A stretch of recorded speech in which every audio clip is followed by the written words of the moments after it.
Well, good to see everybody mostly. I just wanted to, I'll start a little bit differently today, real quick, and then go through some stuff, and then I'll take questions. First is an update. I want to be very clear on an update of our roster. We had 3 players that were active members of our football team last week that are now removed from team activities. Each of those players asked for red shirts to preserve their year of eligibility because the South Alabama game would have been Game 5, which would have counted in year of eligibility. My stance is to make sure I serve our football team. Always our team before self. And in a tough situation as the head coach, if I let players, no matter what the level of that role or responsibility is on our team, if I let players who are not satisfied with their role choose a red shirt, we won't have a team. We won't have a team left to be able to coach and have what we believe and know is a great team and how we have coached it and built our organization here. So I wanted to address that and make sure you all were aware of that update on 3 of our players, and then I'm going to quickly move into wow, what a night. I am so happy for our fan base. I am so happy for our team. I am so happy for our team. I am so happy for our coaches, their wives, their kids, all those that emotionally go through what is a very, very difficult ride in the world of coaching and playing, and the sacrifice that's made by families and players and all the like to go through wonderful nights and wonderful rivalries that remind us all why we love college football was awesome. And I just am just so happy and proud to be a part of it. I thought it was as good of 3-phased approach for us as a team, although not perfect, but 3 phases in some great individual efforts for sure, but our punt return unit and Peyton Higgins and the effort by that group to really make a huge difference in the game and starting field position. And Crenshaw was then again special when needed to be. Defensively, 2 huge 4th down stops and certainly sound and pass, have some work to do and run, but when their best was required, they got it done. And our offense had some great explosive plays and efficiencies and steps towards better by our quarterback, our offensive line, tight end backs, wideouts that put us in a position to play better on offense. So a wonderful night for Troy, and again, an awesome night to finish with a 10th win in this series and bring the belt back home. And then lastly, I would say, how about our fan base, the student section and all our fans that were there. The campus was buzzing from what I understand all day on campus and was just a great day for everyone. So I will hush and now take questions. Thank you all.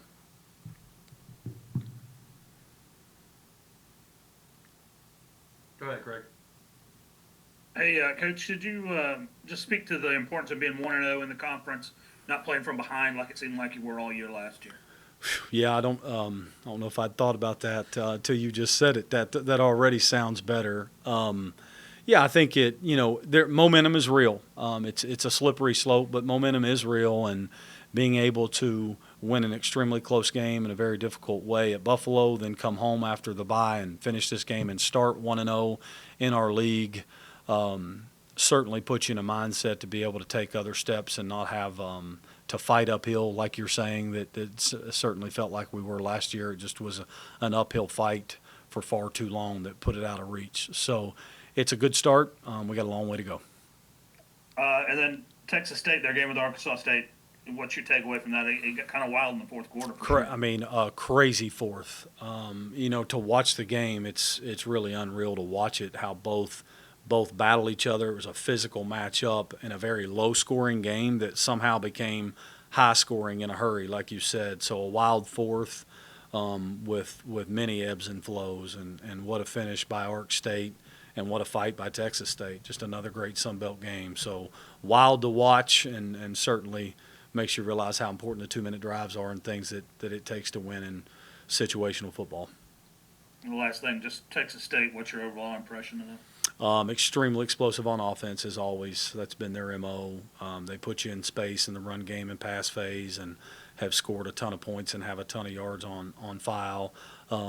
Their special teams are extremely sound as well, and then defensively their front is extremely good. They've got a very active defensive line. They're physical out of their 4 down front, and 2 edge rushers that are a problem to be dealt with, and they're very athletic and can run. So big challenge again.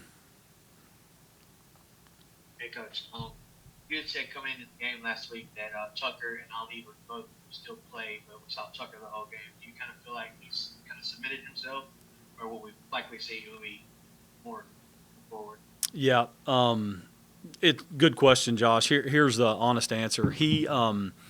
Tuck had a better week later in the week preparing, and kind of took towards steps where it was like, okay, this is a direction where it's headed a little bit, and just separated later in the week. And we felt confident that if he played well, there was no reason this week to have interrupted him continuing to battle and play and find ways to lead our offense. All options will continue to stay on the table as we find ways to gain yards and score. But I will say that as he's taking steps and doing so, I think that if all stays in that direction, he's probably cemented himself as in becoming the starter and staying the starter and in those regards. And, of course, we're judged on that weekly. But that's where it is right now.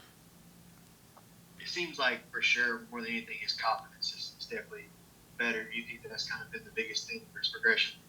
I do. I think that the toughest part about this life as an athlete playing in the spotlight of playing the quarterback position and those things, the toughest thing for people to be able to do, and it's coaches too, is being able to handle failure. And I think more than anything, he's finding success through his preparation, but he's been able to continue to prepare in such a way that's allowed him to handle some failures. And that's when you know you've got somebody that has true self-confidence and is giving it to the team and is allowing his team to have faith in him and not putting too much on him. And it's allowed him to play through some small plays or failures during games and then just move on to the next play and execute better. And I think that's the reason his confidence is climbing and you're seeing him play more efficiently. Hey, Coach, beating your rival halfway through the season, how much momentum does that give you? Is there a different feeling around town or, talking to coaches? Well, I sure hope so. We feel it in our building. I think it was very important for us, for our program and for our players to make sure we avenged that loss from last year. And, again, get the belt back home here and get the 10th win in the series. And I think we certainly would be – I wouldn't be telling you the truth if I didn't say that adds some momentum and creates more of a belief in what we're doing and how we're doing it. I also think that it's important for us to fix our mistakes and our problems and the things we have to address with the same urgency when we win as when we lose, or else the winning doesn't last long. So we have plenty to fix today when our guys get back over here. But as I said after the game, I think it's far better to fix those problems when you win as it is to lose. Hey, Coach, a similar question. Last week when we talked, you said the South Alabama loss was kind of rock bottom last year. Just wondering what your emotions were walking off the field, knowing that's kind of been that was really the signature win so far of your tenure at Troy. Well, thanks for saying that. And I believe me, I mean this, I understand how big it was and what it does for our players and our fan base. That's what I care most about. The unfortunate side to this chair is it don't feel near as good as you want it to while you're in it because I don't have that luxury. All I can do is make sure that I'm ready to serve our staff and players for the next game and prepare us to handle success now and be prepared to take the next step. So I was extremely happy and excited for our players and everyone and was happy to share that moment with them and then with my family who came down from Kentucky to be at the game and all those things. But it's very short-lived because you're just thinking about the next thing you have to do to make sure you're serving the team the right way. Coach, against Buffalo, the offensive line struggled a lot and had a really good game the other night. What adjustments did the offensive line make from Buffalo game to South Alabama game? Well, I think, the first thing that was adjusted is I think in our practices you have to be able to evaluate everything you're doing. And to Coach Carbine's credit, our offensive line coach, to Coach Reagan,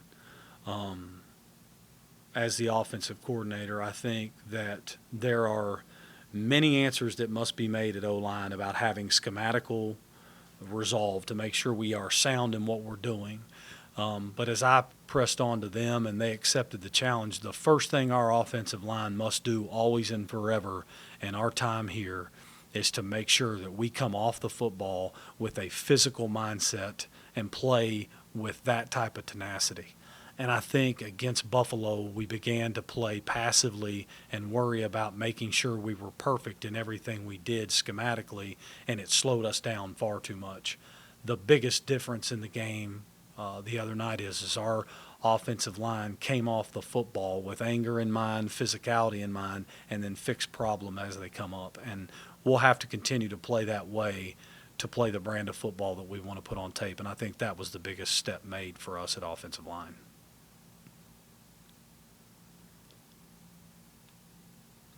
Coach, can you talk a little bit about Texas State and what kind of dynamics they have? Yeah, they're again they're extremely talented and explosive on offense. They play with tempo. They play faster than the teams we've played so far. They play with wide splits at wide receiver and create a bunch of space that you have to cover on the field. The quarterback can throw it well, and again, he can beat you with his feet, and they run him a lot, or he can fix it with scrambles.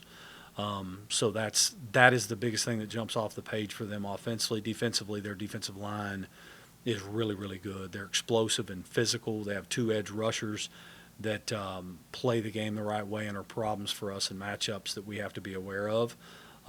So it's going to be a tough opponent on the road.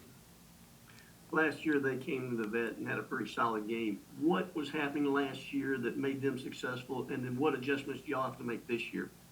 Yep, I think they came in. We had some turnovers that were costly in that game last year, and again the numbers just got too high. We didn't get enough stops to keep it in a place where we needed to be offensively.